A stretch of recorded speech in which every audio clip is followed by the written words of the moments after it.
Salut tout le monde, on se retrouve aujourd'hui pour un nouveau vlog. Nous sommes le mardi 9 avril, ça fait un petit moment que je ne suis pas venu parce que dernièrement j'avais la tête ailleurs. Alors c'est pas une panne de lecture ou quoi, je lisais un petit peu moins parce que j'étais sur d'autres choses, je vous en parlerai après. Et du coup ça y est, j'ai lu enfin 2 romans, donc je viens commencer ce nouveau vlog. J'ai tout d'abord lu Écarlate sous la cendre de Elisabeth Kochava aux éditions Inceptio, que je remercie pour l'envoi de ce service presse. Dans cette histoire on suit la jeune Kira, qui est une jeune elfe, elle a 17 ans. Et en fait, elle est plus vraiment adolescente, pas encore vraiment adulte. C'est une fille qui a un bon caractère, hein, qui est assez à fleur de peau, faut pas trop la chercher parce qu'elle se laisse pas faire. Moi j'ai adoré le personnage. Et elle vit dans le monde d'Eleadora, je crois. Alors, attendez, parce que je l'ai lu il y a un petit moment, je ne vais pas vous dire trop de bêtises. Voilà, donc le monde d'Eleadora. Elle vit dans un camp, donc c'est une sorte d'école où vous avez différents cours comme la botanique, l'histoire, les mathématiques et tout ça. Et à côté, vous avez aussi un gros pôle qui va être attribué à tout ce qui est combat. Kira est assez surdouée dans le domaine, elle s'entraîne depuis toute petite. Donc elle passe des grades avec des blasons qu'elle va avoir et elle monte en niveau. Et là, je sais plus, je crois qu'au début du roman, elle est au niveau 7. Donc chaque grade a un nom. Et elle n'a qu'une envie, c'est de rejoindre l'armée et de mettre ses talents au service de cela. À côté de ça, elle a des amis. Ses amis sont divers et variés aussi au niveau de leurs origines. Vous avez des garous, donc c'est-à-dire des jeunes ados qui peuvent se transformer en différents animaux comme le renard, le blaireau et tout ça. Ils peuvent se mettre... Alors c'est pas forcément, on n'est pas dans le principe du se transformer à la pleine lune comme on voit pour le loup-garou. C'est vraiment peut-être selon l'état d'émotion dans lequel ils sont, tout ça, ou des fois on va les voir, ils ont juste leurs oreilles, enfin c'est très kiki. Et à côté, vous avez une autre race, si je puis dire, c'est les ondins ou les ondines, je ne sais pas comment on dit. Et c'est les créatures de l'eau. Et dans ce monde-là, donc ils ont chacun plus ou moins une espèce de, pas d'internat, mais une petite maison. Ils vivent à plusieurs, donc Kira elle vit avec ses copines, et puis elle se rend en cours tous les jours. La particularité de Kira, c'est qu'elle ne sait pas d'où elle vient. Elle a un père adoptif, mais elle ne connaît pas ses origines, et la nuit, elle rêve d'une étrange femme qui lui parle. Je n'irai pas plus loin. Jusqu'au jour où débarquent les anges. Les anges, c'est quoi? C'est des espèces d'hommes-oiseaux. Donc vous avez par exemple celui qui va avoir des ailes d'hirondelle, celui qui va avoir des ailes de chouette. Je ne sais même pas s'il y a des chouettes d'ailleurs, bref. Donc ils ont chacun des ailes qui appartiennent à une catégorie d'oiseaux. Et Kira, elle les aime pas trop, ils sont pas trop appréciés. Et, elle va rencontrer Talion avec qui ça va faire des étincelles. Parce qu'il a tendance à garder son calme et à être un petit peu moqueur. Et Kira, il faut pas grand chose pour mettre le feu aux poudres, moi je vous le dis. Mais voilà, alors moi j'ai lu ce premier tome que j'ai bien aimé. Je dirais pas que je n'ai pas aimé, mais ça va être compliqué parce que je vais vous expliquer. Bref, pour ceux qui ont déjà vu ma chronique Insta, vous savez de quoi je parle. Je trouve que Elisabeth Kochava, je crois qu'elle écrit cette histoire depuis qu'elle est adolescente. Je sais pas quel âge elle a aujourd'hui, hein, c'est une adulte, mais... Du coup, elle a dû retravailler son histoire plusieurs fois. Elle a été publiée d'abord sur Wattpad. Elle a eu beaucoup de succès parce que c'est marqué 3 millions de lecteurs. Donc, quand même, 3 millions de lectures. Pas 3 millions de lecteurs. Bref, vous m'avez compris. Et on voit qu'elle a travaillé son univers, mais c'est impressionnant. C'est-à-dire que vous avez les hommes, les anges, qu'on appelle les hommes, les hommes oiseaux, qui ont leur propre langage. Donc, elle a inventé un langage. Vous avez du coup les différentes catégories de personnages. Donc, c'est-à-dire les garous, les ondins, les ondines. Alors, j'ai du mal avec ça. Les elfes, et il y a une autre catégorie d'elfes, parce que vous avez les elfes sylvestres, je crois, donc les elfes des bois, et vous avez des elfes noirs aussi, mais je sais plus, ils ont un autre nom, je ne saurais plus le dire. Donc il y a tout ça, elle a créé une carte, elle a créé un monde, on sent que Kira, franchement, à travers ce premier tome, on est vraiment qu'aux prémices d'une grande saga, donc qui comptera 6 tomes, mais on sent que c'est vraiment réfléchi en amont. Sur la première partie du roman, elle va vraiment... c'est comme ça que je l'ai perçu. À la base, donc vous avez le camp où les parents envoient leurs enfants pour qu'ils soient éduqués jusqu'à l'âge adulte, jusqu'à leur majorité. Mais Kira, elle, c'est une enfant plus ou moins adoptée, abandonnée. Donc du coup, elle a toujours vécu que dans ce cadre-là du camp. Donc du coup, on va la voir évoluer avec ses amis, tout se passe bien, elle a une vie, voilà, franchement, elle a des amis qui sont vraiment sympas. C'est un univers vraiment, il y a un petit côté quand même mignon, même s'il y a les combats et tout. Franchement, on sent qu'elle est dans un petit cocon, elle est en sécurité, tout ça. Jusqu'au jour, bon, elle va quand même... il va lui arriver quelques petites bricoles, je vous dis pas lesquelles, mais sinon, en soi, ça va. L'autrice veut bien nous montrer qu'elle évolue dans un cadre de sécurité. Ouais, si on peut dire ça, de sécurité. Sécurisé, dans un cadre sécurisé. Mais ça ne s'arrêtera pas là. Je veux pas trop en dire non plus, vous vous doutez bien qu'il va y avoir une épopée, un truc, on est dans de la fantasy quand même. Et je pense qu'elle a pris le temps du coup de nous raconter tout ça autour de Kira pour mieux définir le personnage. Je trouve que le personnage n'est pas très énervant, parce que vous dites bien que c'est une fille qui a à fleur de peau, donc qui se vexe assez vite. Mais on pourrait se dire, oh elle est chiante, on peut rien lui dire, elle est toujours en train d'être gonflée, d'être énervée par les autres. Mais en fait, je trouve qu'elle a bien amené la chose parce qu'elle est quand même entre, je vous dis, elle est fin d'adolescence, début adulte. Voilà, les hormones, ça nous travaille et tout ça. On est tous passés par cette période-là, plus ou moins compliquée pour nous aussi. Donc on la comprend, on comprend quel est ce comportement. Après, en face d'elle, il y a le fameux talion qui est toujours en train de la taquiner et tout ça. Et du coup, on comprend qu'elle s'énerve. Mais il y a autre chose, je ne vous dis pas quoi, qui fait qu'il la caractérise comme ça. Donc du coup, ça justifie la chose et ça ne rend pas le personnage antipathique. On sent que Elisabeth Kosovo aime son univers. On sent qu'elle prend vraiment à cœur de nous expliquer les choses. Et ça se ressent. Moi, le petit problème que j'ai eu, c'est que le livre fait presque 600 pages, je crois. Hein. 550 pages. Et elle prend le temps, dans son introduction, de nous amener les choses. Et en fait, sur les... à peu près la première moitié du livre, hein, sans spoiler, je vous dis pas vraiment à quel moment, il n'y a pas d'intrigue. Enfin, il n'y a pas d'intrigue. On suit Kira dans son quotidien, et au bout d'un moment, moi j'étais en train de lire, et je me dis, mais il y a une histoire, enfin, il y a une intrigue. Vous voyez ce que je veux dire, pour que ça s'étale sur 6 tomes, j'ai dit, mais en fait, on va vers où, là? Et je me posais la question, c'est tout, j'ai continué, je dis on verra bien après. Bon, au final, ça commence à se décanter après, mais je pense qu'elle a vraiment voulu poser les bases et bien les poser pour mieux qu'on soit dans la tête de Kira et qu'on comprenne les enjeux et tout ce qui s'ensuit. Donc du coup, la suite était beaucoup mieux. Moi, le problème, c'est qu'arrivé, dès que l'intrigue s'est imposée à moi, il était un petit peu tard, je m'étais déjà un petit peu ennuyé. Donc j'ai pas réussi à oublier ce sentiment d'ennui et jusqu'à la fin, j'étais là et je suis arrivé à la fin, je me suis dit c'est bien. Mais c'est pas pour moi. Je pense que ce genre de roman arrive un peu trop tard dans ma vie de lecteur. Je pense que je l'aurais lu il y a 10-15 ans, je l'aurais forcément beaucoup plus apprécié. À côté de ça, je vous dis, je vois les qualités du livre. Je me suis pas non plus ennuyé. Vous voyez, si je m'étais vraiment ennuyé, je l'aurais abandonné. C'était pas le cas. Il y a vraiment de bonnes choses. Je pense que ça peut plaire au très grand nombre. Moi, je trouve que c'est une série qui peut cartonner. Déjà parce que, ah oui, n'oubliez pas que la couverture est faite par l'autrice, donc elle a un talent certain pour le dessin et le graphisme, mais je pense que dans les tomes d'après, il y aura vraiment des grandes révélations. Moi, je pense pas que je la lirai, et là, je me disais, je lirai pas la suite, je réfléchis. Peut-être un jour, si j'ai la curiosité, je pourrais toujours repasser commande quand la suite sortira. Pour le moment, je préfère m'arrêter là, je verrai bien. Mais voilà, faut vraiment que vous preniez ce premier tome vraiment comme... une introduction au personnage, à l'univers. Il y a vraiment ce côté pédagogue d'Elisabeth qui veut vraiment vous montrer toute l'étendue de ce qu'elle a créé et tout ce que ça peut amener. Donc une fois que je pense que dans la suite, il y aura plus d'action. Je dis pas qu'il n'y a pas d'action parce qu'elle arrive quand même à amener les choses. Kira lui arrive des bricoles, comme je vous dis, on ne s'ennuie pas. Enfin, on ne s'ennuie pas. Moi, je me suis ennuyé, mais je veux dire... c'est pas non plus contemplatif, vous voyez ce que je veux dire. Donc c'était vraiment un premier tome, voilà. Moi je sais vraiment, je me répète, mais je sais vraiment que c'est une lecture qui n'était pas pour moi. C'est même pas une histoire de ça m'a accroché ou pas accroché. Je suis arrivé à la fin du livre, j'avais ce sentiment de me dire, ça arrive un peu tard dans ma vie de lecteur. Mais franchement, un premier tome vraiment sympathique. Et je souhaite beaucoup quand même de succès à l'autrice parce qu'elle le mérite et... c'est bien d'avoir un univers aussi bien travaillé avec des personnages vraiment tous. Moi, je les ai tous aimés. Ils sont pas tous, ils ont tous des défauts. Personne n'est parfait. Mais même Talion qui taquine tout le temps Kira, il y a des moments où on pourrait dire putain le lourdingue quoi. Et en fait non, parce qu'on comprend un peu ce qu'il est. Et il a aussi des qualités derrière. Il y a d'autres personnages également.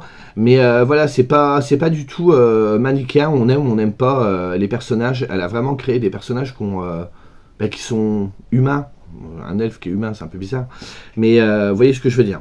Donc franchement, si vous aimez la fantasy young adulte, vous aimez les grandes sagas, tentez le premier tome, vous verrez. Franchement, ça vaut le coup d'être lu. Je ne regrette pas de l'avoir lu par contre.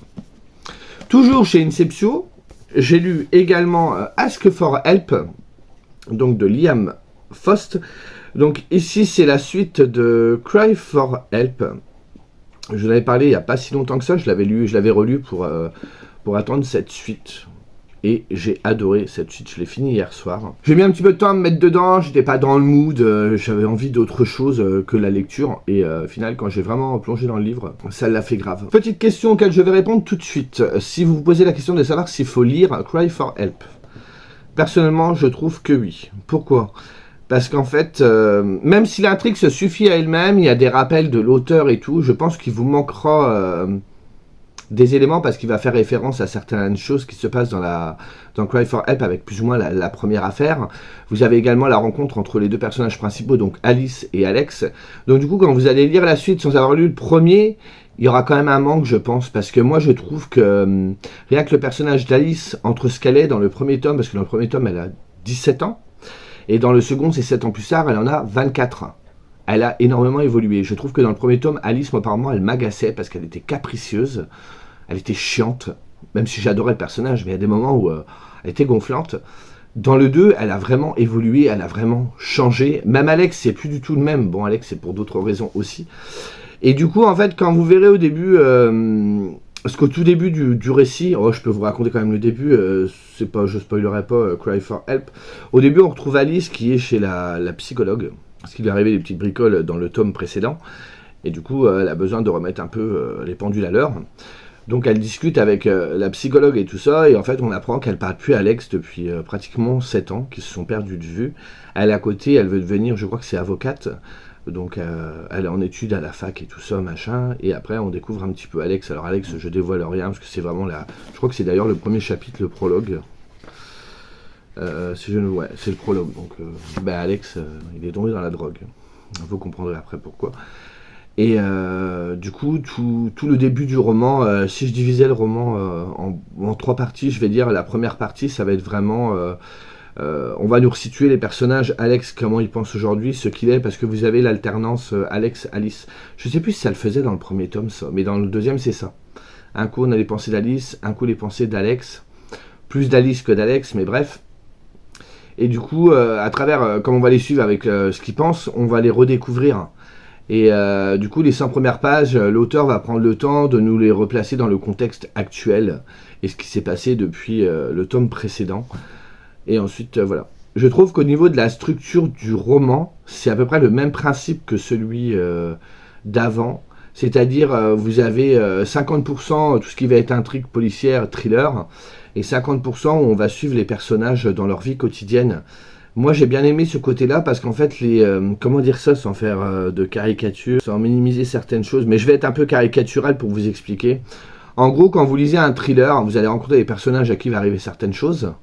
Et les personnages vont se caractériser par rapport à ce qui se passe. Genre, je sais pas, une femme qui est mariée à un serial killer, elle découvre que son mari est serial killer et elle va essayer soit de faire en sorte de découvrir ce qu'il fait ou de le dénoncer à la police.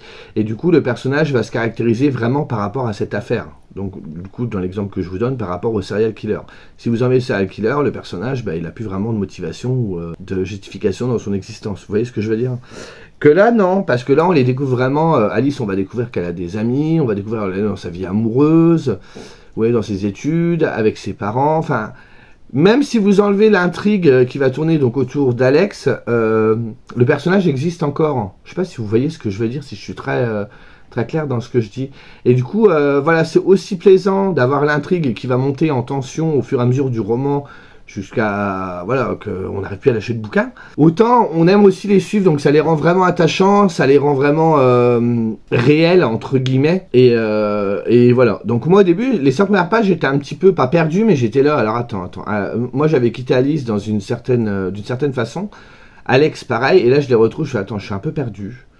Donc du coup, l'auteur va vraiment prendre le temps là-dessus de nous resituer les choses et tout. Après, tu arrives à reconnecter les choses. Tu dis, d'accord, maintenant elle est comme ça. D'accord, il s'est passé ci, il s'est passé ça. Donc du coup, la première partie du livre va être pas lente, mais le thriller sera pas au cœur du sujet. Le thriller va arriver plus ou moins après. Le thriller, ça veut rien dire. Le sujet autour d'Alex. Mais j'ai beaucoup aimé. Mention spéciale au personnage de Jane. Donc la meilleure amie d'Alice, c'est Jane. Je trouve que c'est la plus-value dans ce second opus. Parce qu'en fait, dans le premier tome, l'humour venait de Alice ou d'Alex. Et je trouve qu'ici, je dis pas qu'Alice et Alex n'ont pas d'humour, mais c'est différent parce qu'il y a un côté beaucoup plus dramatique. Autant dans le premier, c'était aussi dramatique, mais il y avait vraiment une enquête. Autant dans ce tome 2, ouais, c'est plus... Le premier était plus, je dirais, policier. Un policier, non, parce qu'un policier, c'est-à-dire que c'est avec les policiers, il n'y a pas de policier. Bref, il y avait vraiment une enquête avec un enlèvement. On le sait au tout début du roman. Que dans le tome 2, non, on va être plus sur un de nos personnages et ça va pas être la même nature au niveau du thriller et de ce qui se passe. J'ai l'impression que je vous parle chinois, je sais pas ce qui se passe, mais j'espère que vous comprenez ce que je dis. Mais, et du coup, ouais, il y a Jane qui arrive et Jane, oh, alors au début, moi, je l'ai trouvée un peu chiante. Je trouve tout le monde chiant, moi. Mais non, Jane, au début, elle était un peu agaçante et au final, elle est attachante. Jane, elle est un peu en mode pousse-toi là que je m'y mette. Et je l'ai adorée, j'ai franchement beaucoup aimé. Moi, j'espère, sincèrement, qu'il y aura un 3, parce que j'ai pas envie de leur dire au revoir tout de suite. Je les ai vraiment beaucoup aimés. La fin, elle a été beaucoup... moi, j'étais très ému par la fin, je m'y attendais pas. Et c'est là que je me suis rendu compte qu'en fait, j'étais extrêmement attaché au personnage. Et voilà. Après, il y a peut-être des petits moments, si je devais mettre des petits points négatifs, alors c'est très léger, c'est juste pour dire que voilà. Il y a peut-être des moments où je trouve que l'humour ne fait pas mouche parce qu'on est quand même dans des moments assez dramatiques et on essaie de mettre de l'humour et moi instinctivement je me disais ouais mais pas là de l'humour en fait, là c'est dramatique, on n'a pas le temps de rigoler, mais voilà, ça c'est personnel, hein, ça n'a rien de négatif en soi, mais il se lit aussi bien que le premier, faut juste se mettre dedans et une fois qu'on est dedans, ben, c'est le genre de livre qu'on bouffe, parce que moi j'ai mis quelques jours à lire on va dire 130 pages parce que je faisais autre chose à côté comme je vous le dis. Et après, je me suis mis dedans, bah, j'ai bouffé le reste, quoi. Et du coup, bah, j'en ai plus. Ça y est, je l'ai fini. Donc, je souhaite qu'un tome 3 arrive prochainement. Il y a un petit côté aussi préventif que j'ai trouvé. Alors, c'est moi qui le ressens comme ça. Est-ce que c'est vrai? Je ne sais pas. Donc, on découvre dans le tome 2. Je pense que je vous fais pas trop de... Hein? C'est pas vraiment un spoil, Alex est tombé dans la drogue, on nous explique pourquoi, et moi j'ai bien aimé la façon dont c'était amené, parce qu'on nous montre bien que ça peut arriver à tout le monde, et que ça peut tomber de façon un peu anodine. Et du coup on revient là-dessus, et du coup Alex explique durant le roman que décrocher c'est pas si évident, donc on découvre, je trouve qu'il y avait un petit côté quand même préventif à travers le personnage d'Alex qui était vraiment... sympathique et bienvenue, et ça fait pas de mal de faire certains rappels sur ces substances illicites hein, qui peuvent faire des ravages. Mais voilà, un deuxième tome un petit peu plus court que le premier était un petit peu plus conséquent, mais tout aussi intéressant. Et nos personnages ont bien évolué, mais on les aime toujours autant, et j'espère qu'un jour prochain... Alors je sais plus quand est-ce que Liam Frost il avait sorti le premier, je crois que c'était en 2020 ou un truc comme ça. Et là, on est en 2023, donc si on compte 3 ans, oui, je fais des plans sur la comète. Peut-être qu'en 2026, 2027, il y aura un 3, moi j'aimerais bien. J'aimerais bien, mais après voilà, si faire un 3 pour faire un 3, ça n'a aucun intérêt. Il faut que l'auteur en ait envie de poursuivre avec ses personnages et qu'il y ait vraiment une intrigue derrière crédible. Sinon, si c'est pour faire une suite, il n'y a pas d'intérêt. Mais voilà, j'étais un petit peu triste de les quitter, je les ai adorés. Voilà. Mais commencez par Cry for Help si vous voulez vraiment avoir tout le contexte, tout, vous vous y perdrez. Si vous lisez que celui-là, c'est possible, vous pourrez lire, vous arriverez à suivre, mais vous y perdrez. En plus, il y a un lien qui est fait, un petit lien avec Cry for Help, et je trouve que si on n'a pas lu Cry for Help, on va pas avoir la même... comment je pourrais vous dire ça? Le même suspense qui va tourner autour de cette petite intrigue-là. C'est pas l'intrigue qui prend tout pli là-dessus, mais tu te dis, mais pourquoi, comment, qu'est-ce qui se passe? Que si vous n'avez pas lu le premier, cet intérêt-là, vous l'aurez moins. Bref. Donc voilà pour les petites lectures de ces derniers jours. Tiens, d'ailleurs, je crois que je n'ai même pas écrit dans mon carnet où j'en suis. Je pensais prochainement, peut-être que vous l'aurez déjà vu cette vidéo, peut-être. Je vais peut-être faire une vidéo sur mes carnets, je vous en parle depuis un moment. Alors bien évidemment, ce sera une vidéo en toute modestie, hein, c'est juste pour vous les montrer, et puis ça changera un petit peu. Et on m'a déjà demandé, donc je pourrais montrer ça. J'ai actuellement 1, 2, 3, 5 carnets, on va dire 4,5, parce qu'il y en a un, je ne vais pas beaucoup fonctionner. Et je vais essayer de tourner ça, je ne sais pas comment, je ne sais pas... je pense que je vais juste vous montrer vite fait, hein, vous savez ce que c'est carnet de lecture, hein, vous n'êtes pas non plus idiot. Donc voilà, sinon, donc, qu'est-ce qui a occupé mon intérêt ces derniers jours? Tout simplement ma PS4. Pourquoi? J'ai commencé God of War Ragnarok. Voilà. Je sais qu'il y a une certaine personne qui va regarder cette vidéo-là, c'est Elodie, si tu passes par là, elle va être contente, elle va dire ça y est. Et j'ai eu du mal au début. Donc là, dans le premier tome, il se passait certaines choses, on avait une révélation à la fin du premier jeu, pour nous donner envie de lire la suite.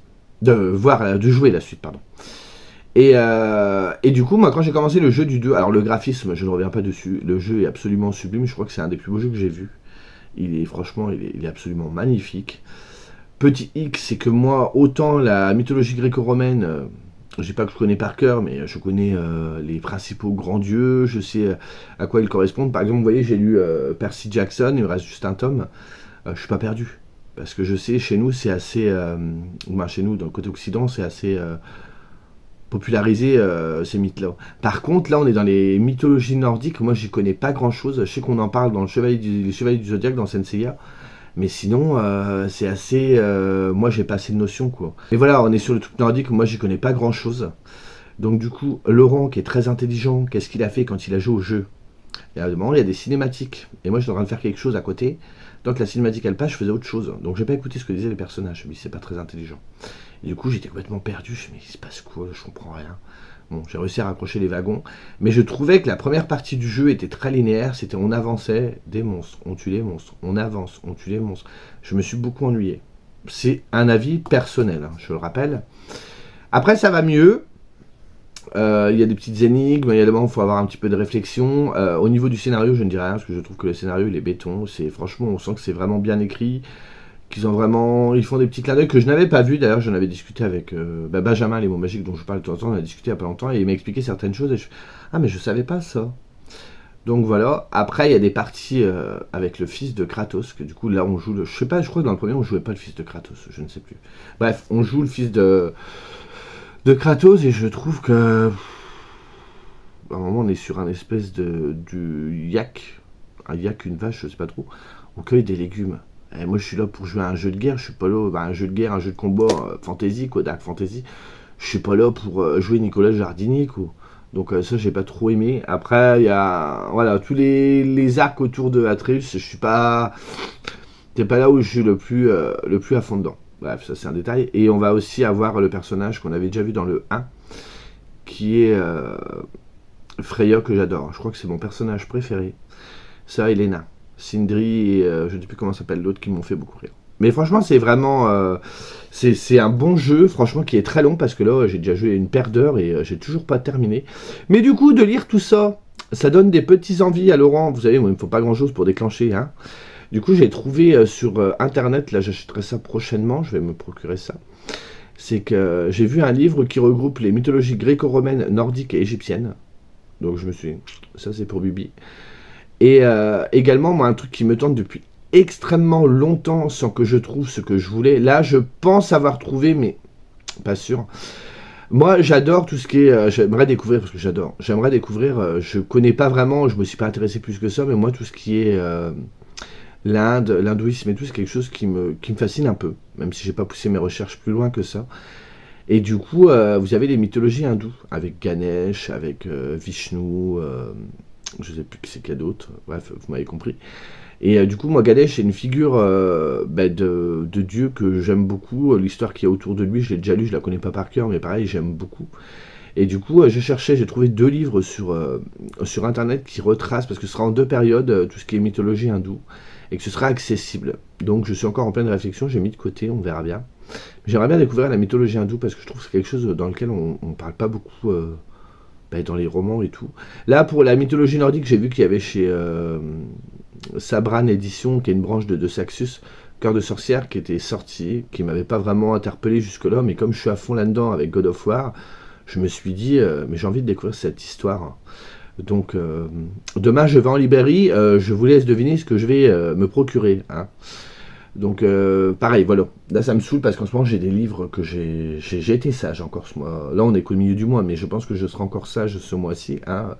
J'ai vraiment acheté des livres qui me faisaient envie, je les vois là. Mais j'ai priorisé sur d'autres lectures pour le moment, donc je suis obligé de ronger mon frein, dirons-nous. Bon, les lectures que j'ai sont sympathiques aussi, attention, moi. J'y passe au détriment du reste, mais à des fois, on a une pulsion de lire un livre et de laisser tomber tout autour. Là, non, il faut que Laurent reste sage, il faut que je fasse ce que je dois faire. Et du coup, pour finir avec les jeux vidéo, un truc aussi qui est assez rigolo, enfin rigolo, pas plus drôle que ça, mais... dernièrement, je discutais jeux vidéo, et je dis un truc que j'aurais beaucoup aimé revoir. À l'époque, j'avais la GameCube, et j'avais joué à Metroid Fusion. Metroid Prime que j'avais mais surkiffé. J'ai jamais fini le jeu parce que je crois que, je sais plus, la console devait être à un de mes frères, je pense, bref.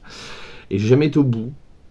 Et je me suis dit, ce serait bien qu'il le refasse. Parce que moi, je suis quelqu'un, bah, vous l'avez bien vu dans les jeux que j'ai de Switch, les Zelda, Mario, enfin, je suis dans un côté très nostalgique avec des classiques. Et je dis, j'aimerais bien qu'il le refasse. Et je vais en magasin la dernière fois, je regarde les jeux Switch comme ça, sans vraiment de conviction, j'ai pas vraiment de jeu à acheter. Et là, j'ai fait, mais c'est pas possible, on m'a entendu. Metroid Prime remasterisé, c'est le jeu auquel j'avais joué sur GameCube. Alors normalement c'est une trilogie, là ils ont remasterisé que le premier jeu. Il y a eu d'autres jeux avant en 2D parce que celui-là est en 3D. Donc c'est pas un jeu qui est complètement refait de fond en comble, ils ont juste remis les images plus belles quoi. Mais quand j'ai vu ça, j'ai dit je peux pas passer à côté quoi. Bon il est encore emballé parce que je l'ai pas sorti, je veux finir God of War avant. J'ai un petit peu abandonné Assassin's Creed. Oui, vous savez, j'ai des crises. Hein. J'étais sur l'Égypte à fond. Là, je suis dans la mythologie nordique, j'en peux plus. Et après, ça va être autre chose. Enfin, c'est cyclique. Bref, voilà pour les petites nouvelles. J'espère que vous, de votre côté, vous faites aussi de bonnes lectures. Donc, je vais essayer de vous tourner cette semaine, quand j'aurai un moment, essayer de me poser et de vous faire l'histoire des petits carnets. Alors, rien de prétentieux, comme je vous dis. Hein, ce sera vraiment vous montrer comment je m'organise et tout ça. Ça n'ira pas beaucoup plus loin, ça mange pas de pain.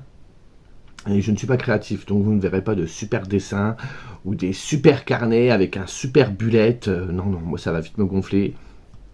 Dans un des livres, je vous épargnerai. Parce qu'il y a un carnet de lecture que j'avais commencé en janvier 2019, que j'ai fini ce mois-ci, au mois d'avril.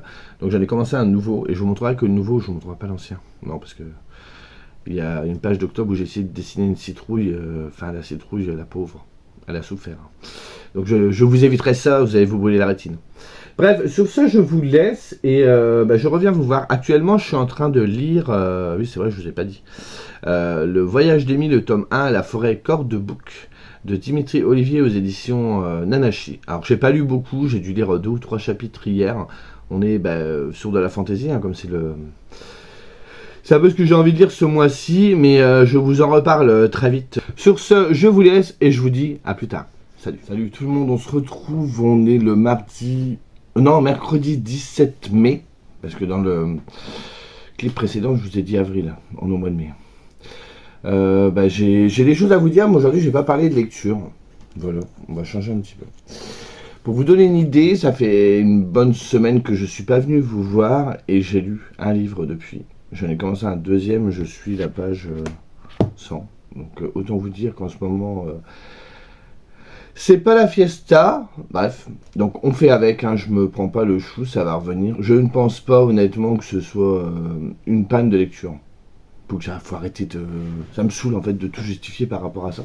Non, je pense juste que voilà, j'ai fait trop de challenges, mais j'ai à prendre qu'à moi. Hein. Pas forcément ma phrase. Mais je ne peux m'en prendre qu'à moi. Hein. L'année dernière, je vous l'avais dit au début, quand je fais des challenges, ça se passe bien et ça finit toujours par me retomber dessus. Parce que Mars au féminin, j'ai lu essentiellement de l'historique, ça s'est hyper bien passé. Avril, l'ASF, un petit peu moins bien. Là, on est au mois de mai. Vous imaginez bien qu'en dehors de la pile à lire que je vous ai présentée, j'avais des lectures à faire à côté. Je n'ai toujours pas fini ces lectures-là. La pile à lire que je vous ai présentée, je n'ai lu aucun livre. Et je pense que je n'en lirai aucun. Parce que là, je suis sur un livre que je vais essayer de finir pour dimanche.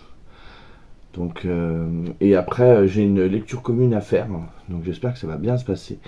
Le problème que j'ai, c'est que j'arrive absolument pas à me concentrer sur mes lectures. Je lis et au bout de 2 minutes, j'ai l'esprit qui s'évade, qui part ailleurs. C'est chiant. Et quand j'ai envie de faire un truc que j'ai pas forcément l'engouement de me diriger vers ma lecture, mais plutôt, je sais pas, vers la télé, vers les jeux vidéo, voilà. Donc ça va passer, on peut pas toujours être au taquet, il y en a qui arrivent, moi non, je reste humain. Donc c'est pas très grave. Et oui, donc je veux pas trop appeler ça une panne de lecture, alors je vais faire encore une redite parce que j'en parlais dernièrement, mais dans mon entourage. Et le terme panne de lecture, j'aime pas trop, dans le sens où moi je savais pas ce que c'était avant. Avant Bookstar, avant Booktube, moi je ne connaissais pas le mot panne de lecture, pile à lire. Enfin, c'est des termes qui chez moi n'existaient pas, coup de cœur. Bon, je sais pas, je lisais un livre qui était génial et puis ça s'arrêtait là, quoi. Et en fait, le fait que ça n'existe pas, on a tendance à pas conscientiser la chose. C'est-à-dire que panne de lecture, à partir du moment où vous inventez le mot, c'est quelque chose qui est concret, qui existe, puisque le mot est inventé. Je sais pas si je suis très clair dans ce que je dis. Et en fait, ça, je connaissais pas. En fait, moi, je lisais. Alors, des fois, je lisais un livre qui était gros. Je mettais plus d'un mois à écrire un livre parce qu'il était écrit tout petit et il faisait 1000 pages. Mais c'est pas grave, je m'inquiétais pas. Si j'avais mis 2 mois, j'aurais mis 2 mois. Que le livre soit petit ou gros, je me posais pas la question. En fait, je prenais le livre et je disais, on y va. C'est vrai qu'il y avait tendance à être un peu, j'étais tendance à être un petit peu plus tranquille dans ma tête, en fait. Donc voilà. Et il y a le fait aussi, je pense, c'est que du coup, je programme mes lectures, mais elles me sont plus ou moins imposées selon les thématiques des challenges. Là, j'avais prévu au mois de juin de refaire un challenge, je vais laisser tomber. Je crois que j'avais aussi une petite thématique qui se dégageait juillet-août, alors j'ai pas eu confirmation de la personne qui le faisait, enfin bref. Et pareil, je vais pas le faire. Là, j'ai changé mon fusil d'épaule. Je me suis dit qu'au mois de juin, j'allais me faire plaisir. J'ai quelques lectures obligatoires. Service presse et tout. Qui vont être obligés, que je vais devoir faire pour être dans les clous. J'ai du mal à parler ce matin. Pour être dans les clous. Donc je sais que j'en ai déjà un là, j'en attends. Ça, je les ferai, c'est pas vraiment un problème. Mais à côté, j'ai envie de lire, de les espacer et de lire ce que j'ai envie, en fait. Mais c'est de ma faute aussi, parce qu'au mois d'avril, comme je vous avais dit, j'ai repoussé tous mes SP. En fait, j'aurais dû en lire quelques-uns, je l'ai pas fait. Et du coup, là, au mois de mai, je suis en train de tout faire. Et le truc, alors, ce n'est pas une critique, attention. Vous allez comprendre très vite. Le truc avec les services presse, moi, ça tombe bien, parce que c'était tous plus ou moins de la fantaisie. Mais en fait, c'est des lectures que tu dois faire alors que tu n'en as pas forcément envie sur le moment. Mais au bout d'un moment, tu as des délais à respecter. Et je trouve ça normal. On t'envoie quand même un livre pour le chroniquer. Tu acceptes de le faire. À partir du moment où tu acceptes de le faire, tu n'es pas obligé. Mais je trouve que la moindre des politesses et des respects, c'est de le faire. Donc c'est ce que je fais. Les lectures se passent en général plutôt bien. J'ai eu des lectures plutôt sympatoches. C'est juste que, ouais, je pense qu'au fond de moi, je ressens une certaine frustration parce que je vois... j'ai déblayé ma bibliothèque. J'ai pas fini, mais vous savez, je me suis amusé à retourner ça.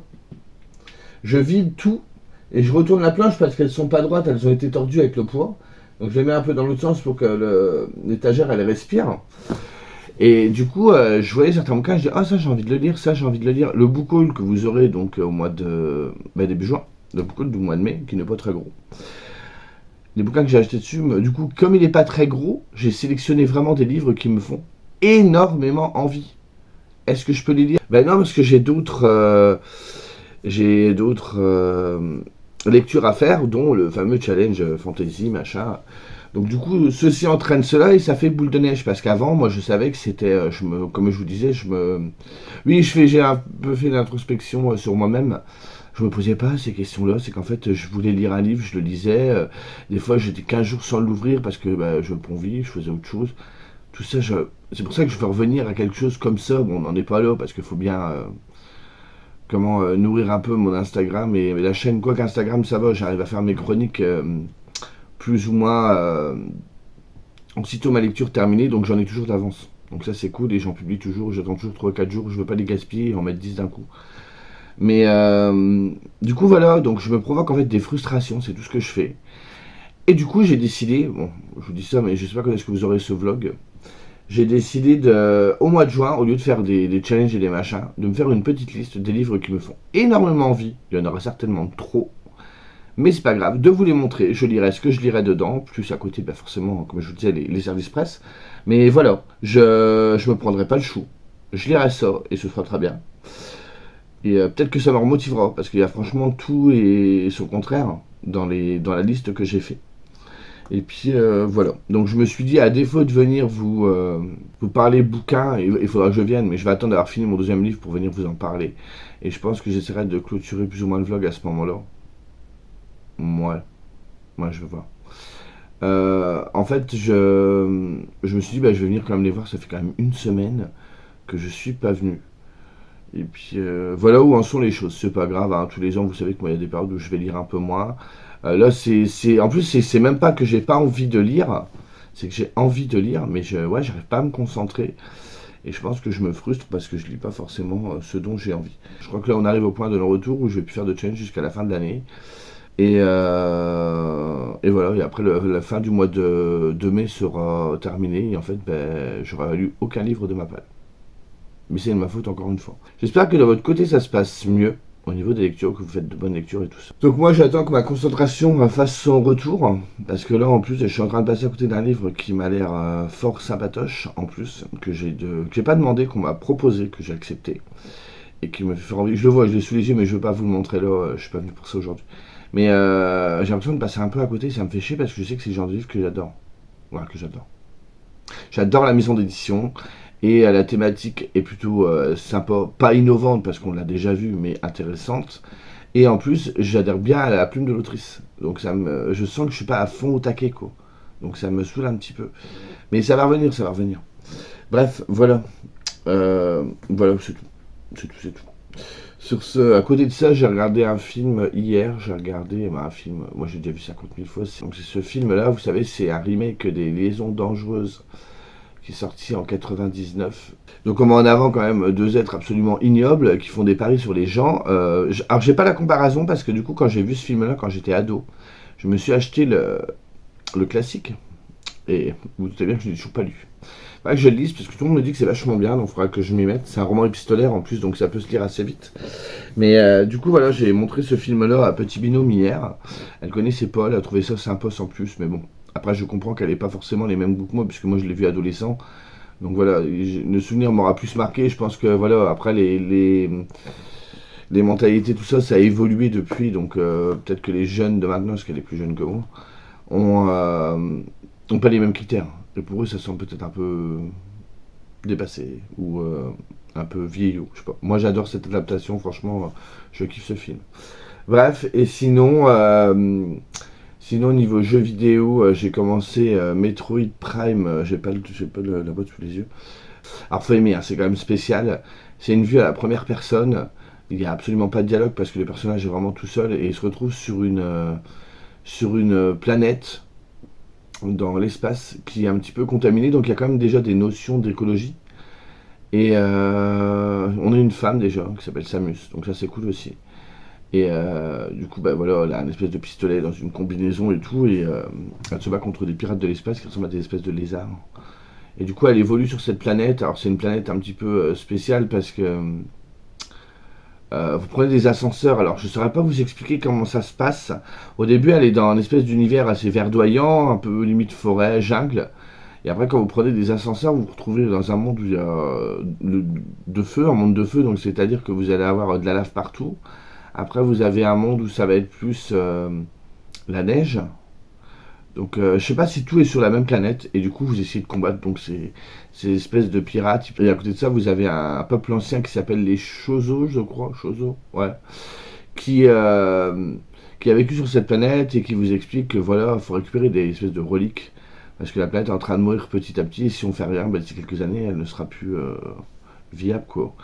Et du coup, ben voilà, vous doutez qu'il y a la notion d'écologie et tout. Et c'est quand même assez précurseur dans le sens où c'est sorti il y a quelques temps déjà. Et on n'avait pas cette sensibilité autour de l'écologie comme on l'a aujourd'hui. Et du coup, j'aime beaucoup. Mais après, vous évoluez tout seul. Vous êtes dans une espèce de salle. Enfin, c'est spécial. Tout le monde n'aimera pas. Et je crois qu'à la base, c'est une trilogie. Là, ils ont ressorti que le premier. Je sais pas s'ils sortiront les autres. Et du coup, j'ai rejoué avec plaisir. Alors moi, je sais que j'étais arrivé hyper loin, mais je pensais que j'étais arrivé loin sans en avoir fait autant. C'est-à-dire que je me souviens plus de tout. Parce que je me souviens d'avoir de certaines scènes, et là où j'en suis dans le jeu, elles sont toujours pas apparues. Je me dis, mais en fait, j'ai quand même fait pas mal de trucs dans ce jeu. Et bah, du coup, je m'amuse bien à ce jeu-là qui est plutôt sympathique, mais un petit peu vintage. Voilà, sur ce, je vais vous laisser là. Je vous dis à plus tard. Salut. Hello tout le monde, on se retrouve pour clôturer ce vlog. Alors je pense que ce vlog sera plus court que d'habitude. Parce que bah, je vais l'arrêter là. C'était vraiment le vlog du flou, je sais pas ce que je vais faire. Enfin bref, comme vous saviez, je vous l'ai dit la dernière fois. Je suis un petit peu... j'étais, si vous passez. Dans un petit mood, ma lecture, c'est pas qu'elle me plaît pas, mais... j'en ai pas envie en ce moment. C'était un petit peu compliqué pour moi, alors j'ai dû un petit peu me pousser personnellement à la réflexion. Enfin, je suis en train de partir dans un délire. Attendez, je vais vous parler concrètement, ce sera plus simple que de faire des envolées qui servent à rien. Donc, j'étais en train de lire Bad Queen de Magali Lefebvre aux éditions Noir d'Absinthe dans la collection Fleurs d'Absinthe. Je suis arrivé page 210. Voilà ce que j'ai lu en une semaine. Je n'arrive pas à avancer. Alors c'est un service presse. Vous savez l'amour que j'ai pour la maison d'édition Noir d'Absinthe. Donc là, depuis le début du mois de mai, je lis moins. J'ai moins envie de lire. Je faisais d'autres choses, enfin libre à moi. Mais voilà, je remplissais mes engagements, c'est-à-dire que j'ai lu mes 2 livres d'Inceptio. Et là, j'étais en train de lire Bad Queen. J'ai aussi lu Le voyage d'Émile Thomas, donc La forêt Cordebouc. Donc là, j'étais en train de lire ça, et je me suis rendu compte pendant le cours de ma lecture, parce qu'en fait, je lisais 10, 20 pages par là, et après, je faisais autre chose. Et j'avais du mal, alors que je sais pertinemment que ce que je lis est vraiment pas mal. C'est une réécriture de, plus ou moins de Blanche-Neige, mais du point de vue de la mauvaise reine, la belle-mère, là, qui est méchante et qui se transforme en sorcière à la fin du film, hein, vous la connaissez toutes. Et là, en fait, on revient sur son parcours, pourquoi elle est devenue ce qu'elle est. Donc j'adore le personnage principal qui s'appelle Violaine, franchement j'aime beaucoup. Une fois de plus, quand on lit du Noir d'Absinthe, il y a toutes les valeurs que la maison d'édition véhicule qui sont présentes, donc le féminisme, les femmes fortes. On est dans, même si c'est une réécriture de conte, on va dire entre guillemets, il y a vraiment, l'autrice elle construit vraiment un univers, elle se repose pas que sur la réputation du conte, vous voyez ce que je veux dire. Et du coup, c'est plutôt pas mal. Par contre, j'ai du mal à avancer parce que je comprenais pas. Je fais, mais c'est bien écrit. Enfin, l'héroïne me plaît bien et pourtant, je suis pas enjaillé de fou, quoi. Non. Et Laurent a fini par comprendre qu'en ce moment, il a juste pas envie de fantaisie. Donc j'ai dit, ça sert à rien de forcer. Alors c'est dommage, c'est sûr, parce que j'aime bien remplir mes engagements. Quand on m'envoie un service presse, là, c'est la maison d'édition qui est venue me contacter pour me demander si je le voulais, je leur ai dit oui. Donc j'aime bien remplir mes engagements dans la foulée. À partir du moment où je l'ai demandé, je trouve normal derrière de répondre à l'appel et de m'engager à faire une chronique en vidéo et sur Insta comme je fais d'habitude. Mais là, voilà, je ne peux pas me forcer, j'ai pas envie de me forcer à lire ce livre, de passer complètement à côté alors que je sais qu'il a le potentiel pour me plaire, et de faire une chronique un peu vaseuse sans vraiment être à fond dedans. Alors tant pis, voilà, le livre vient de sortir, faut pas le chroniquer dans 10 ans, quoi. Et du coup, tant pis, peut-être que j'aurais plus l'occasion de recevoir de service presse de Noir d'Absinthe parce que je leur ai pas rendu la chronique dans les temps, mais j'en ai pas envie pour le moment. Mais c'est pas grave, je vais pas me forcer, j'en ai pas envie pour l'instant. Je n'ai pas envie d'imaginaire depuis que je me suis rendu compte de ça courant de semaine. Je sais plus, mercredi ou jeudi, peu de temps après que je vous ai pris en vidéo. Donc j'ai pas envie d'imaginaire, j'ai pas envie de science-fiction, j'ai pas envie de fantasy, j'ai pas envie de fantastique. J'ai envie de noir, j'ai envie de thriller, d'horreur. Alors peut-être fantastique du coup indirectement parce que ça peut être aussi du fantastique. Mais voilà, j'ai envie de trucs noirs ou peut-être même de contemporain, mais j'ai pas envie d'imaginaire. Bref, donc du coup je l'ai mis de côté. J'en subirai les conséquences, et puis c'est pas grave. Et puis si demain il y a une nouveauté qui sort sur Noir d'Absinthe, je l'achèterai, c'est pas un problème. Donc voilà, et du coup, j'ai commencé hier matin, parce que ça faisait 2-3 jours que ça me titillait. J'avais envie de noir, et je savais de quoi j'avais envie. J'avais envie de true crime. Je sais que j'en ai dans ma palle, notamment j'ai des livres de Lionel Camille et de Victoria Charlton. Du coup, j'ai sorti ça. Voilà, le tome 2. J'ai parlé du tome 1 il y a très longtemps, je pense qu'il y a 1 an ou 2, je crois, je ne sais plus. Parce que oui, il y a au moins, ça devait être un Scary Spooky Challenge ou un Pumpkin Autumn. Je sais plus, bref.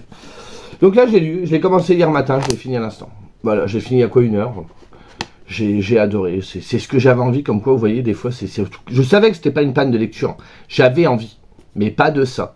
Donc je m'en suis rendu compte, pas de ça, pas de ce roman-là, pas de fantaisie en ce moment. Et je l'ai bouffé. Bon, après, c'est du true crime, hein, ça se lit vite, il y a 15 affaires dedans, c'est écrit, on n'est pas sur un roman, donc la concentration n'est pas la même. Mais j'avais envie de ça, ça a matché tout de suite. Donc, comme vous le savez, Victoria Charlton, c'est une youtubeuse de true crime, une des premières qui est apparue sur YouTube, qui y est depuis, il y a longtemps, 7 ans, 8 ans, bref, elle y est depuis très longtemps. Elle est québécoise. Et du coup, elle s'est passionnée pour ça, elle est assez renommée, elle avait déjà sorti un tome 1, elle avait également sorti un roman l'année dernière, ou il y a 2 ans, je ne sais plus, qui s'appelle Que tombent les têtes, qui s'inspire plus ou moins de l'univers des true crime, mais elle avait fait... son actrice c'était Mackenzie, je crois. Moi je l'avais lu, j'avais pas trop adhéré, mais bref, ça se lisait quand même. D'ailleurs, je crois qu'il y aura une suite. Je suis pas sûr de participer à la suite. Bref, donc du coup, j'ai commencé ce tome 2. Le tome 1, c'était les disparitions mystérieuses. Je crois que c'était ça. Ou c'est le troisième. Ah oui, parce qu'il y a un trou, attendez. Je vais vous trouver ça.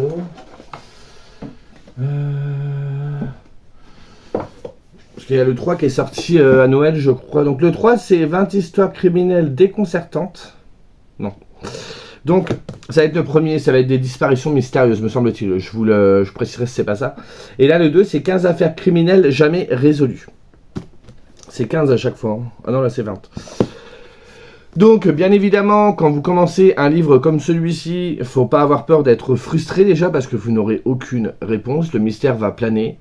De deux, faut pas être trop sensible, parce que je sais qu'il y en a, j'en ai parlé il y a pas longtemps d'ailleurs, qui me demandaient si ça fait peur. Moi, personnellement, ça ne me fait pas peur. Mais je sais que ça peut... Voilà, c'est quand même des gens qui sont bien sous tout rapport, qui n'ont jamais rien demandé, et d'un instant à l'autre, ils sont plus là. On ne sait pas pourquoi, ou alors on les retrouve décédés malheureusement, sans arriver à faire le lien, alors que 2 jours avant, les personnes les ont vus, n'ont jamais suspecté de choses bizarres dans l'existence de cette personne, et 2 jours après, elle est décédée, quoi. Ils ne savent pas comment, souvent c'est des meurtres assez violents. Bref, et du coup... Oui, troisième chose aussi, on parle aussi de meurtre d'enfants. Donc voilà, je sais que certaines personnes, notamment des mamans ou des papas, peuvent être un petit peu sensibilisées face à ce genre d'événements. Donc voilà, je préfère prévenir. Après, voilà, Victoria, elle fait son truc, elle est jamais voyeuriste, elle est pas dans le gore, elle va vous expliquer les choses, mais c'est pas non plus rentrer dans les détails de dingue. Elle amène son avis, mais elle interpelle le lecteur, c'est-à-dire qu'elle nous parle en même temps. Donc c'est un peu le même principe que ses vidéos, elle essaie de garder cette fraîcheur-là. Donc quand elle écrit, il n'y a pas un style littéraire, c'est vraiment un style un peu comme elle vous parle. Et je trouve que ça va très bien, ça fait un peu investigation. Et je trouve que c'est ce qui convient très bien à ce style de livre. J'ai acheté un autre livre que je n'ai pas revendu, je me tâte, j'en ai 2 en plus. C'est sur des enquêteurs paranormaux, donc eux ils vont dans les maisons hantées et tout ça. Et du coup ça m'intéressait pas mal, moi j'aime bien ce genre de truc. J'étais pas allé voir leurs vidéos, parce qu'ils faisaient des vidéos sur YouTube, j'étais pas allé voir les vidéos, j'avais vu des extraits et tout. Mais en fait quand on lit le livre, le monsieur qui a écrit le livre et qui fait partie de cette équipe-là a un style très littéraire, et je trouve que ça ne convient pas du tout à ça, quoi. C'est-à-dire qu'il va vous raconter qu'ils vont dans une maison, alors que dehors, il y a le clair de lune qui vient éclairer le chemin parsemé de cailloux. Enfin, t'es dans l'urbex, parce que c'est un peu ça, hein, l'urbex paranormal. Va pas écrire comme si t'écrivais un roman, je trouve que ça va... Et c'est complètement contraire au truc, quoi. Que là, voilà, donc elle prend son style, elle arrive, elle te raconte le truc. Elle le fait très bien. Ensuite, elle te dit ce qui pour elle cloche, ce qui pour elle va bien. Et elle te donne son avis. Elle le fait, je trouve qu'elle le fait très bien parce qu'elle ne t'impose pas son avis. Tu as le droit d'y croire. Si tu penses que c'est pas bien, ben c'est pas grave. Victoria, au bout de plusieurs années de true crime, elle a commencé un petit peu à se familiariser avec les méthodes de la police, sans être une professionnelle, bien évidemment. Et elle se documente tellement là-dessus, elle se renseigne beaucoup. Du coup, il y a des trucs qu'elle doit voir où il y a des enquêtes qui se passent très bien, qui sont très bien, on va dire, maîtrisées par la police, et l'enquête est vraiment bien menée, donc les recherches sont faites, on trouve des indices, mais bon, qui ne mènent pas au bout, et il y a des enquêtes où c'est vraiment n'importe quoi. Là, vous verrez, il y a des trucs, c'est aberrant, tu te dis, mais pourquoi ils n'ont pas pensé à ça, quoi? Il y a des fois, tu te dis, il y a un manque de sérieux. Elle n'incrimine pas non plus les forces de l'ordre, mais elle dit, voilà, là, il n'aurait pas fallu faire ça. Après, c'est pas que des enquêtes récentes, c'est pas que des enquêtes au Canada, hein, c'est dans le monde entier. Et c'est pas que à notre époque actuelle, il y en a qui datent un petit peu. Alors je sais plus parce que je l'ai pas sous la main, comment ça se passait dans le tome 1, je sais que dans le tome 2 où nous avons quelques photos à chaque fois. Donc elle sépare toujours à chaque affaire d'un petit truc noir, une petite page noire, elle met toujours des photos, donc c'est des photos retrouvées sur les différents sites internet, donc c'est pas toujours une qualité géniale, mais c'est bien parce qu'elle remet les photos des personnages. Vous voyez par exemple là, c'est un document qui est sur YouTube, elle nous a mis une image, mais elle nous a dit qu'on pouvait se référer à YouTube. Donc il y a aussi tout ce qui est le net qui vient un petit peu en complément du livre. Donc ça c'est vraiment sympa, donc tu vois de toi-même de ce dont Victoria te parle. Certaines enquêtes ici, elle les a déjà traitées sur sa chaîne YouTube, donc on peut les retrouver, hein. De toute façon vous avez les titres à chaque fois. Et elle essaie de mettre toutes les théories qu'elle a trouvées. Il y a des... Elle invente rien. Il y a des enquêtes, ça va durer 3 pages parce qu'elle a vraiment aucune info. Et il y a des enquêtes où ça va durer plus longtemps. Par exemple, elle nous explique qu'aux États-Unis, on trouve beaucoup plus de documents sur les affaires qui ont été traitées qu'en France. Elle revient aussi sur la justice, elle explique certaines choses, surtout dans une enquête où la justice d'un pays à l'autre n'est pas la même. Donc j'ai trouvé ça très, très intéressant. À un moment, elle explique aussi pour le Mexique, parce que, bon, plus aujourd'hui, mais elle est divorcée maintenant, mais elle était mariée à un Mexicain et elle a vécu au Mexique, donc elle connaît plutôt bien le pays. Et du coup, elle nous explique pareil des dysfonctionnements qu'il y a d'un pays à l'autre. Enfin, il y a plein de trucs. Et du coup, ça nous amène un petit peu des valeurs judiciaires, on va dire, internationales. Donc ça, c'était relativement intéressant. C'est jamais prise de tête. Ça peut être lu par tout le monde. Je trouve qu'elle est pas... Elle se la pète pas, cette fille-là. Je vous dis, elle fait ses vidéos... Elle est postée devant sa bibliothèque. Elle fait des vidéos comme moi je fais. Vous savez, elle va pas se mettre un cadre comme certains youtubeurs peuvent faire. Ils ont un studio et tout. Elle, pas du tout. Elle arrive en pépouze, tranquille. Et elle le fait bien. Moi voilà, c'est une personne que j'aime beaucoup. Je suis pas forcément toutes ses vidéos, je suis pas forcément au taquet tous les dimanches parce qu'elle sort une vidéo. Mais je l'ai regardée fut un temps, plutôt intensément. Après ça m'arrive de tomber sur ses vidéos et de la regarder. Et je trouve que c'est un bon prolongement de sa chaîne et c'est vraiment pas mal. Donc du coup, merci Victoria parce que tu m'as un petit peu aidé à relire autre chose. Donc vous voyez, comme quoi, lire 200 pages en une semaine, c'est galère. Et là, même si c'est pas le même style, bien évidemment, 260 pages, je les ai bouffées en 24 heures, quoi. Donc je suis plutôt content. Par contre, j'aimerais bien, dans pas trop longtemps, lire le tome 3, si possible. Comme ça, c'est encore ça de fait. C'est des petites lectures qui se font assez vite, qui sont assez addictives. Et c'est bien entre deux... C'est le chien qui a soufflé, hein. Entre deux autres romans qui peuvent prendre un petit peu plus de temps. Du coup, là, je vais retourner sur un roman noir. Tant pis, je suis désolé par contre à ceux qui attendaient... vous savez, j'ai fait une palle de fantasy. En fait, j'ai lu aucun livre que je vous ai montré, mais vraiment aucun. Déjà l'année dernière, j'avais pas vraiment suivi la fantasy. Cette année, encore moins. Je trouve que plus ça vient, pire c'est. Bref. Je vous précise, vous m'avez demandé... vous vouliez connaître mon avis sur le talisman des âmes d'Anthony de la Macchia. Là, actuellement, je ne veux pas lire de fantasy, donc je n'avais pas envie de lire le livre d'Anthony, d'ailleurs, qui est un auteur que j'apprécie, pour passer complètement à côté du roman. Le roman est mis de côté. Il y a des livres que j'ai très envie de lire, que je sais que j'ai très envie de lire en imaginaire, mais je sais que voilà. Là, actuellement, c'est pas possible. Je l'ai mis de côté, et je lirai ça dans les semaines qui viennent, quand l'envie reviendra, hein, je vais m'écouter. Mais je le lirai. Je vous redirai quoi. Et du coup là je vais vous présenter ma prochaine lecture. Donc c'est un livre que je dois vous présenter dans le book haul du mois de mai, qui n'est pas encore tourné bien évidemment, le mois n'est pas fini. Et du coup avant-première, vous allez le voir tout de suite, mais ceux qui me suivent sur Instagram l'ont déjà vu. C'est le dernier roman de Pierre Verja, Crever l'écran. Regardez-moi cette beauté. Donc ici c'est la version on va dire collector. Il y a une version standard aussi qui est sortie, qui est magnifique aussi. Il avait fait voter ses abonnés pour la couverture et du coup c'est celle que j'avais votée d'ailleurs qui a été choisie. Donc c'est plutôt cool. Et moi quand j'ai vu l'édition collector, déjà je veux soutenir Pierre parce que j'aime beaucoup ce qu'il fait, que ce soit sur YouTube ou tout ça. J'ai tous ses livres, j'en ai lu qu'un. D'ailleurs l'année dernière il y avait un autre hardback qui était sorti pareil, qui était en édition limitée que j'ai pris, je l'ai pas lu. Il me fait hyper envie en plus. Et du coup là je me dis allez, il faut que je relise un livre de Pierre, ça fait très longtemps et tout. Donc j'ai choisi celui-là, regardez. Regardez-moi cette beauté, on croirait une cassette vidéo, une VHS. Il y a même l'étiquette avec le prix. Je trouve qu'au niveau des détails, l'usure et tout, c'est sublime. Là, ça fait vraiment un peu, vous savez, limite vidéo club. Je ne sais pas quoi dire d'autre que le talent. Le talent de Pierre, qui est aussi graphiste et qui a fait un travail absolument sublime. Et en plus, il y a des petites... il s'est permis des petites fantaisies dans son livre, genre des textes qui sont écrits comme ça. Alors, je ne sais pas si ça a un sens profond dans l'histoire, je le saurai en la découvrant. Et si je devais vous en parler très vite fait, ça se dit ça? Ben, vite fait. Donc, on suit donc un jeune YouTuber qui a un grand succès sur YouTube et qui est victime de harcèlement suite à la publication d'une vidéo. Alors, je ne sais pas trop ce qu'il y a eu avec cette vidéo-là, mais bref, du coup, il en prend plein la tête. Du coup, il est vraiment pas bien. Et il reçoit un colis chez lui d'une bobine de film. Il ouvre le colis. Il arrive à voir ce qui est sur cette bobine. Et suite à la vision de cet extrait de film, il va lui tomber... Je crois que c'est un extrait de film ou un film entier, je ne sais plus. Ouais, je sais pas, il marque des séquences perdues, bref. Et suite à ça, il n'y a que des événements dramatiques qui vont survenir dans sa vie. Le roman a l'air d'enfer. Si vous voulez connaître un petit peu comment est née la genèse de ce livre, plus ou moins, Pierre a fait une série de 3 vidéos. Il avait amené toute une réflexion, tout un process autour de l'annonce de son livre avec 3 petites vidéos qui étaient franchement top. Si j'y pense, je vous mettrai la première vidéo en lien dans la barre d'infos, vous irez voir, franchement je trouve qu'il y a de l'idée. C'est vraiment sympa et je trouve que ce concept-là était vraiment bien pour amener l'univers du livre et le lecteur déjà dans son roman.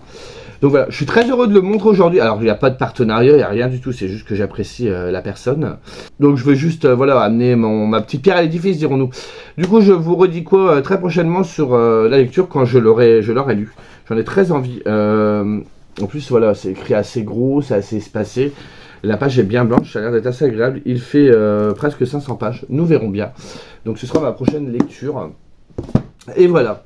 Sur ce, moi je vais vous laisser ici. Du coup, le prochain vlog, je vous parlerai du coup de ce roman-là quand je l'aurai lu. Et je suis content que la lecture revienne un petit peu. J'espère qu'avec ce livre-là, ça va le faire aussi. Et je vous dis à plus tard. Salut.